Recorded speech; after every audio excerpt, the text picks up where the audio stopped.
بسم اللہ الرحمن الرحیم۔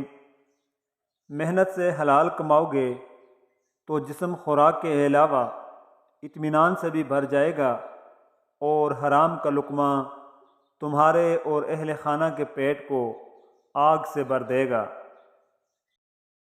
ہماری حس بھی بہت عجیب ہے، دوسروں کے ستم تو محسوس کر لیتی ہے مگر خود کا کیا گیا جبر محسوس نہیں کرتی۔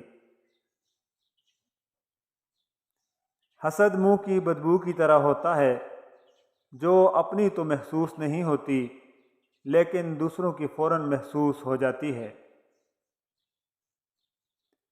اس دنیا میں بے سکونی اور بے چینی کی سب سے بڑی وجہ دوسروں کا حق مارنا ہے۔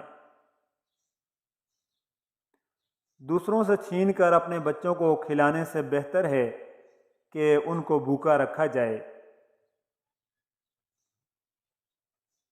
حضرت علی رضی اللہ تعالی عنہ کا فرمان علی شان ہے کہ جس شخص میں یہ تین عادتیں ہوں گی وہ لازمی بے عزت اور ذلیل ہوگا۔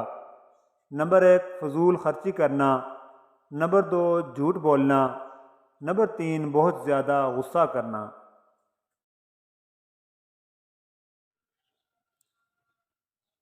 حضور نبی کریم صلی اللہ علیہ وآلہ وسلم کا ارشاد گرامی ہے، جس کا مفہوم ہے کہ انصاف کے ساتھ تجارت کرنے والے تاجر کا حشر انبیاء اکرام علیہ السلام کے ساتھ ہوگا۔